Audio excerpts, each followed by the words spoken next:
그리고 오늘은 사랑을 보다, 용서를 보다입니다. 우리가 교회를 다니고 예수를 믿노라 할 때 사랑을 보지 못한 사람 너무나도 많습니다. 사랑을 받다라면, 용서를 받다라면 우리는 결코 주를 떠날 수 없고 교회를 떠날 수 없습니다.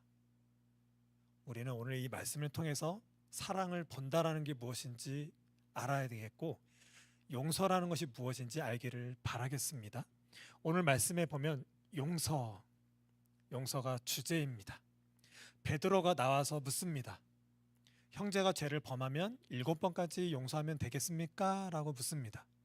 그랬더니 예수님은 7번뿐만 아니라 7번을 70번까지라도 한없이 용서를 해야 된다라고 답하십니다. 그러고 나서 이 말씀에 대해서 부연 설명을 하시는데, 그러므로 라고 하면서 갑자기 천국 단어가 나옵니다. 그렇습니다. 마태복음은 총 주제가 하나님 나라, 천국에 관한 이야기예요. 그리고 오늘 말씀 18장도 천국에 관한 이야기입니다. 천국에 관한 이야기를 통해서 이 용서에 대한 개념을 언급하고 계시는 거예요. 18장 1절에 보면 천국에 관한 단어가 나옵니다. 제자들끼리 지금 논쟁이 벌어졌습니다. 천국에 가면 네가 크네 내가 크네라고 언쟁 중에 있습니다. 그러던 제자가 예수께 묻습니다. 천국에 가면 누가 더 큰 자이겠습니까? 라고 묻는 거예요. 근데 예수님은 천국에 갔을 때의 상황이 아니라 천국에 가기 위해서는 어때야 되는지 말씀하고 계십니다. 어린아이와 같지 않으면, 자기를 낮추지 아니하면 천국에 갈 수가 없다라고 얘기합니다.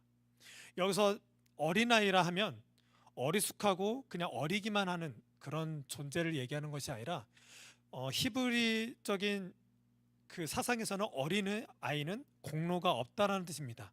아무 능력도 없는 것을 의미합니다. 그래서 어린 아이처럼 내가 나의 공로가 없습니다, 이렇게 자기 자신을 낮추지 않으면 천국에 들어가지 못한다라고 얘기하고 있습니다. 이런 자를 작은 자라고 설명하고 있고요. 이 작은 자를 실족하게 하면 안 된다라고 말씀하고 있습니다. 곧 믿는 자로서 하나님 나라를 이해하지 못하고 이해하지 못한 상태에서 같이 믿는 자들, 또 믿음이 연약한 자들을 실족하게 하게 되면 그것이 바로 죄라고 말씀하고 계시는 것입니다.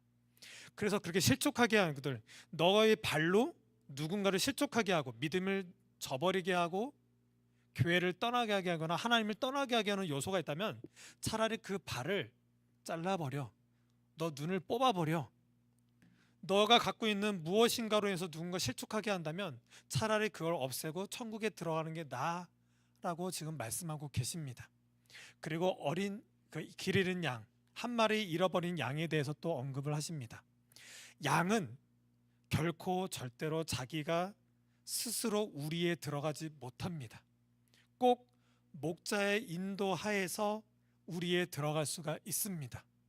잃어버린 양을 찾는 하나님, 그 잃어버린 양을 그렇게 찾아 헤매는 하나님의 마음에 합당하게 잃어버린 양을 찾아 헤매시는 그 양을 찾는, 그 돌이키게 하는 그 사명 가운데 제자들이 있어야 되는데 그 제자들은 지금 그러지 못하고 있다라는 겁니다. 그래서 14절에 이와 같이 이 작은 자 중에 하나라도 잃은 것은 하늘에 계신 너희의 아버지의 뜻이 아니다. 너희들 때문에 누군가 실족하게 하고 잃어버린 그런 양이 발생하게 된다면 결코 하나님 뜻이 될 수가 없다라고 말씀하고 계시고, 이런 것이 바로 죄라고 말씀하고 계시는 겁니다. 그리고 내 형제가 죄를 범하거든, 이제는 실족하게 된, 아니면 실족하게 하는 형제가 있더라면 어떻게 용서하는 방향으로 가야 되는지 방법에 대해서 일러주고 계십니다. 처음에 너와 그 사람만 1대1로 만나라. 그래서 안 되면 또 두세 사람하고 가고, 그래도 안 되면 교회에 알려서 공동체가 그 사람한테 권면하는 식으로 가라. 그래도 안 들리면 이방인과 세리처럼 여겨라.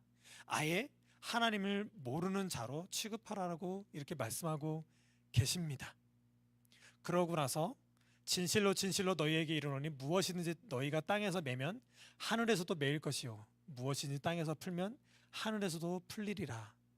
베드로의 신앙 고백을 통해서 하나님께서 교회에 성공 열쇠를 주실 때도 이 말씀이 있었지요.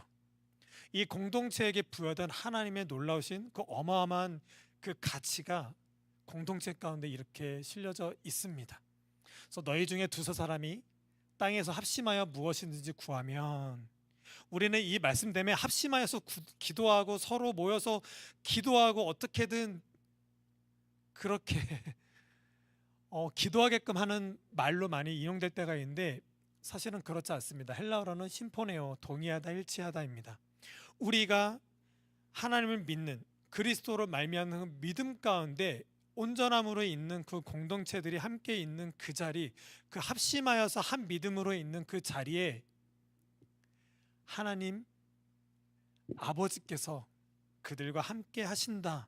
두세 사람이 내 이름으로 모인 곳에 나도 그들 중에 있노라고 지금 말씀을 하시는 거예요. 오직 예수 그리스도로 말미암는 그 사랑과 용서가 있는 그곳, 참 믿음이 무엇인지를 알고 있는 그 공동체 가운데 참으로 일치함으로 그 사랑과 용서함으로 있는 그것으로 말미암아 실족하게 하지 않을 수 있고 실족한 사람에 대해서 이렇게 이런 방법으로 그들에게 다가갈 수 있어라고 말씀하고 계시는 것입니다. 이렇게 어린아이 비유, 또 작은 자에 대해서, 또 잃어버린 한 마리의 양, 그리고 이렇게 두세 사람이 가는 모습으로 실족한 자들, 그리고 죄 있는 자들에게 어떻게 나아가야 되는지에 대해서 말씀하시면서 오늘 본문이 시작이 되는 것입니다. 그래서 그때에 베드로가 이야기를 합니다. 형제가 잘못을 하면, 형제가 나에게 실족하게 하면, 예수를 바르게 믿지 못하게 한다면 내가 어떻게 그에게 용서하여 줄 수가 있겠습니까? 7번을 용서하면 되겠습니까? 라고 지금 묻고 있습니다. 7번이라 말한 건 이 당시 유대주의자들은 7번까지 용서를 하면 완전하게 율법을 이루는 식으로 용서를 했다라고 생각하고 있을 때였습니다. 그것을 들어서 7번을 용서하면 되겠습니까? 라고 물어봤을 때 예수님께서는 아니다. 7번뿐만 아니라 7번을 70번까지라도 용서를 해야 돼 라고 말씀을 하시는 거예요. 그러고 나서 오늘 부연 설명하십니다. 천국은 그 종들과 결산하려 하던 어떤 임금과 같으니, 너무나도 유명한 말씀이죠. 10,000달란트 빚진 자가 있었습니다. 그가 갚아야 되는 때에 갚지를 못했어요. 그래서 그 주인 앞에서 얘기합니다. 갚을 것이 없습니다. 주인이 명하여 그 몸과 아내와 자식들과 모든 소유를 다 팔아 갚게 하라 라고 했더니 그 종이 엎드려 절하며 이르되 내게 참으소서 다 갚으리다 하거늘, 그때 그 주인이 말씀하십니다. 불쌍히 여기 놓아 보내며 그 빚을 탕감하여 주었더니. 이 빚진 자는 절대 갚을 수 없는 금액을 빚졌습니다. 그리고 자식을 팔아서라도 무엇을 해서라도 갚겠다라고 하고 더 기간을 연장해 달라고 하지만 결코 갚을 수 있는 돈이 되지 못합니다. 근데 주인은 그의 간청을 듣고 불쌍하여서 탕감해 줍니다. 이것이 복음입니다. 이 땅에 어떤 누구도 개인의 노력으로 구원을 발생시킬 수 있는 사람은 한 명도 없습니다. 그리고 이 세상 어떤 피조물도 우리를 구원케 할 대상은 없습니다. 우리가 어떤 노력, 어떤 기도를 쌓고 새벽 예배 매일 나오고 헌금을 많이 하고 말씀을 많이 보고 착한 일을 많이 한다고 해도 구원이 일어날 수 없습니다. 오직 하나님이 우리를 불쌍히 여기셔야, 불쌍히 여기시는 그 사랑의 마음이 아니고서는 구원이 발생될 수가 없습니다. 그것을 지금 드러내고 있는 장면이고요. 그리고 그 탕감받은 자가 또 누군가한테 100데나리온을 꿔줬습니다. 똑같이 갚아야 되는 그때에 100데나리온 꾼 자가 갚지를 못했습니다. 100만 달란트 꾼 자가 100데나리온 빚진 자를 용서하지 않았습니다. 이 모습을 주인이 알게 됐고 옥에 가두도록 했습니다. 그리고 끝에 너희가 각각 마음으로부터 형제를 용서하지 아니하면 나의 하늘 아버지께서도 너희에게 이와 같이 하시리라라고 결론을 맺습니다. 용서는 굉장히 어렵습니다. 저도 누군가의 용서를 해야 되는데 아직 용서를 못하는 사람이 있습니다. 그리고 누군가한테는 용서를 구해야 합니다. 저는 용서를 해줄 사람, 용서를 구해야 될 사람이 다 있습니다. 하지만 너무 어렵습니다. 내가 용서를 구해야 될 사람한테 용서를 구하러 갔을 때는 오히려 역효과가 났습니다. 여러분들 이런 경험 있나요? 하나님한테 은혜 좀 받았다고 가서 용서를 구했건만 그걸 더 힘들어합니다. 또 누군가를 용서를 해야 되는데 용서가 안 됩니다. 용서를 했다고 했지만 더 이상 내 앞에 나타나지 마 이런 식으로 나아갑니다. 완전한 용서는 있을 수가 없는 거죠. 또 세상 살면서 어떨까요? 세상에 흉악한 범죄를 저지른 사람에 대해서 기독교인들은 무조건적으로 하나님의 사랑을 용서할 수 있을까요? 용서하는 게 맞을까요? 그렇지 못할 것입니다. 만약에 우리 아내나 우리 아이를 누군가가 해했어요. 우리 또 공동체, 우리 원경제나 영정제, 우리 반주하님을 누군가 해했어요. 저는 주님 오시는 그날까지 그 사람에 대해서 복수하는 걸로 인생을 살아갈 것입니다. 저는 소중한 사람들을 해했다면 용서하지 못할 것 같아요. 이런 저에게 이 말씀이 다가왔을 때 어떻게 해야 될까 굉장히 어려웠습니다. 여러분들은 용서를 구해야 될 사람이 분명히 있겠죠. 또 아니면 누군가한테 용서를 해줘야겠죠. 예수를 믿는 우리는 이 용서에 대해서 어떻게 나아갈 수 있게 될까요? 오늘 말씀의 주제는 사랑, 용서를 보다입니다. 사랑을 해야 된다 해서 사랑을 할 줄 모릅니다. 그리고 우리는 용서도 받을 줄 모르는 사람입니다. 왜냐하면 사랑을 본 적이 없기 때문에 그렇습니다. 하지만 예수를 믿는 사람들은 예수 그리스도의 십자가에서 사랑과 용서를 본 사람인 거죠. 이것을 봤다라는 것을 진짜 볼 줄 알아야 합니다. 사랑을 본다라는 건 오늘 말씀처럼 천국을 본다라는 것입니다. 그 시작은 자신이 탕감받은 존재라는 것을 분명히 봐야 합니다. 구원은 건져냈다라는 거예요. 하나님께서 우리를 건져내기 전 그 구덩이에 있었던 우리의 삶의 철저한 그 찌질하고 안타까운 그 구덩이 안의 삶을 철저하게 바라봐야 합니다. 하나님이 우리를 구원했다라고 알면서 내가 그 구원 받기 전 그 구덩이의 삶을 철저하게 바라보지 못한다면 우리의 구원은 그냥 아주 얇은 개념으로 있을 수밖에 없어요. 올바른 믿음으로 더욱더 나은 믿음으로 발전하기가 어렵습니다. 철저하게 깊숙이 나의 죄성을 바라봐야 돼요. 그래서 탕감받아야 될 대상이라는 사실을 분명히 인식해야 됩니다. 그리고 1만 달란트를 탕감받았다는 그 사실을 알아야 됩니다. 하지만 우리는 그 사실을 잊은 채 살할 때가 있는데 철저하게 봐야 합니다. 그것이 시작입니다. 그래서 우리가 1만 달란트 빚진 사람이 어디서 나타날까? 우리는 우리의 존재와 소유를 하나님께 비추고 있다는 사실을 알아야 되고요. 성경은 말하고 있어요. 사람이 지음받은 이유는 하나님의 영광을 위해서 곧 참된 예배자로 살아가야 된다라고 하고 있고, 우리는 예전부터 어떤 존재인지, 하나님이 우리를 만드신 창조의 의미가 무엇인지, 창조의 목적은 곧 예배자로 서는 것이라고 했습니다. 참된 예배는 말씀의 이행에 있다라고 말씀을 드렸습니다. 사람을 지으시고 정복하라 다스리라 그대로 되고 그대로 있으니까, 하나님의 목적 가운데 참 예배자로 있으니까 보시기에 심히 좋았더라라고 하셨습니다. 그 목적 가운데서 벗어난 우리는 빚진 자가 되는 것입니다. 이 땅에서 우리는 이생의 자랑과 안목의 정욕, 여기서 떠날 수 있는 존재는 어떤 누구도 없습니다.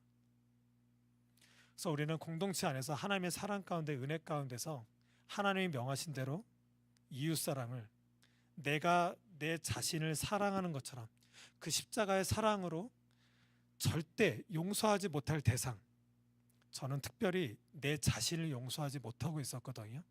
내 자신을 용서할 줄 알게 되고 십자가의 사랑으로 내 사랑을 내 그 사랑이 확인되고 그 사랑을 이웃을 사랑할 수 있게 될 때야 비로소 이런 개념이 나한테 드러나게 되는데, 그런데도 여전히 연약해져서 이 공동체 가운데 비방하고 갈등을 조장하는 것으로 살아가게 되고 있다라는 거예요. 이럴 때 우리는 계속 봐야 합니다. 계속해서 교회에서 말씀 가운데서 우리의 믿음의 눈으로 계속 이 사랑을 봐야 합니다. 오늘 18장에서 계속 반복되는 단어 중에 하나가 형제입니다.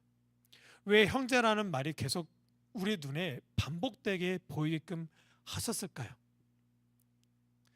이 형제라는 이 단어에 대해서 히브리서에서 굉장히 중요하게 다루고 있습니다.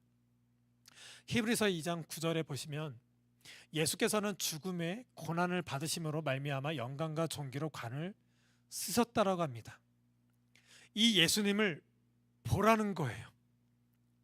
이 예수님의 은혜로 이 예수님은 우리와 동등됨으로 하나님이셨는데 이 땅에 오신 성육신하신 그 예수님은 우리와 함께 형제됨을 결코 부끄러워하지 않으셨다라는 거예요. 우리를 부끄러워할 만한 창조주 하나님이시건만 그 하나님이 이 땅에 낮아짐으로 오셔서 어린아이처럼 오셔서 어린아이와 또 작은 자, 잃어버린 한 마리 양인 우리 1만 달란트 빚진 우리에게 찾아와 주셔서 그 십자가로 고난으로 우리를 형제됨으로 있는 그것을 부끄러워하지 않으셨다라는 거예요. 우리는 이것으로 예수가 이 땅에 성육신에서 오신 그 형제됨으로 오신 그 예수를 바라봐야 한다라는 거예요. 제자들에게 어떻게 형제들을 용서할 수 있겠습니까? 라고 묻고 있는 그 제자들에게 내가 이 땅에 너희들에게 형제로 온 십자가의 고난으로 와서 참 하나님이 참 인간으로 오신 이 형제됨을 봐야 돼. 이 용서는 단순히 7번, 유대주대들이 말하는 7번에서 끝이는 용서가 아니라 이 단번의 십자가의 용서로 말미암아 너희들이 오고는 수많은 과거와 현재, 미래까지도 모든 한없는 용서를 내가 했어. 이 용서를 너는 나를 통해서 봐야 되라고 지금 말씀하고 계시는 것입니다. 그래서 용서는 무엇인가? 하나님 나라 그 자체의 가치를 아는 것입니다. 그래서 예수께 임한 하나님 나라 그 전적인 은혜로 주어지는 하나님 나라에 참여하느냐 아니냐, 이것이 우리에게 중요한 거예요.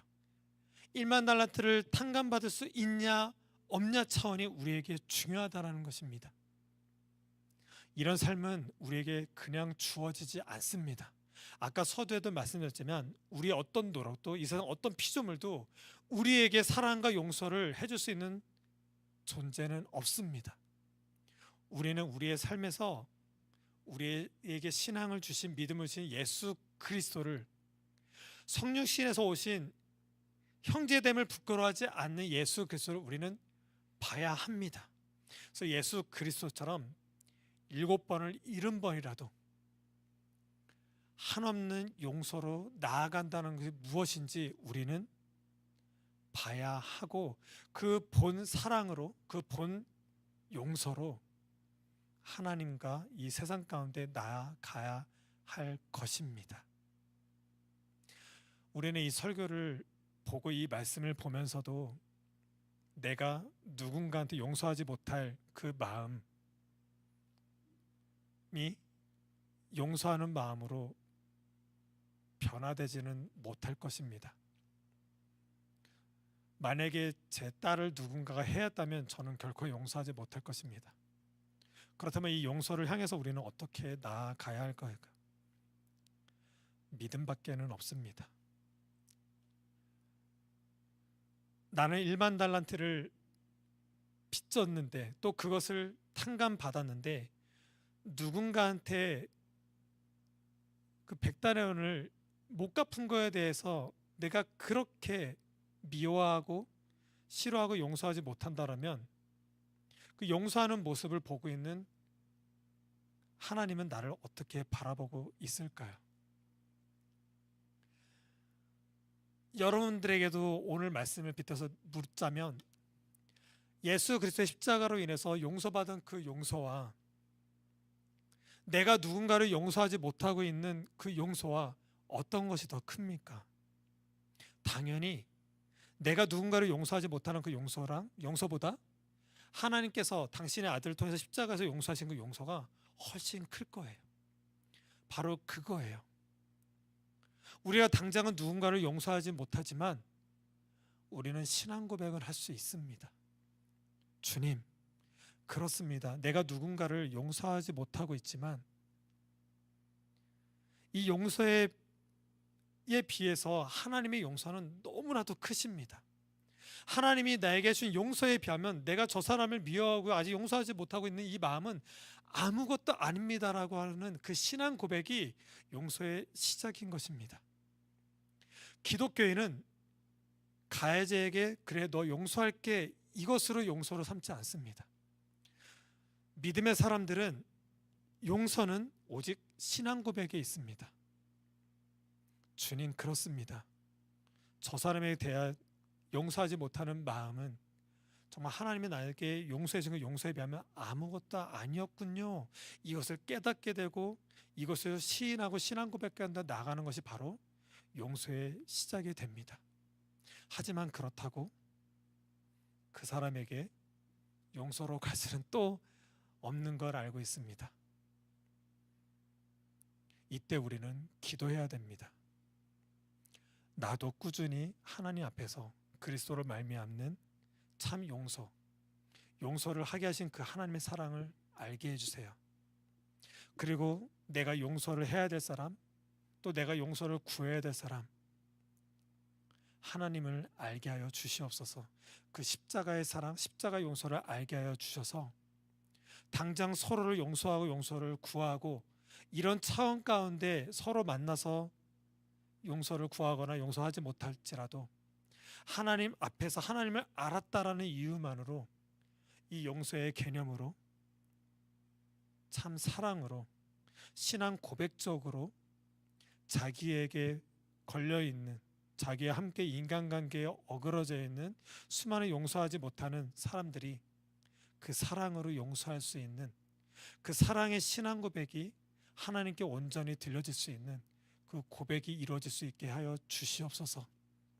그래서 그 사랑과 용서의 능력으로 그 온전한 신앙 고백적 사랑과 용서로 저 하나님 나라에서는 서로가 아무 꺼리낌 없이 그 예수 그리스도의 사랑과 용서 안에서 서로가 다시 한번 볼 수 있고 그 사랑으로 아무 꺼리낌 없이 다시 한번 사랑할 수 있고 다시 한번 용서할 수 있는 그런 관계가 형성될 수 있게 달라고 그렇게 기도하게 되는 우리 모두가 되었으면 좋겠습니다. 오늘 말씀처럼 용서가 선행되어지길 바라고 이 용서와 사랑을 알았다라면 이제부터라도 우리 공동체 안에서는 어떤 누구에게도 실족하게 하지 않는 그런 사랑의 공동체가 되길 바라겠습니다. 그렇게 되고 그렇게 기도하시길 예수님의 이름으로 축복합니다. 기도하시겠습니다.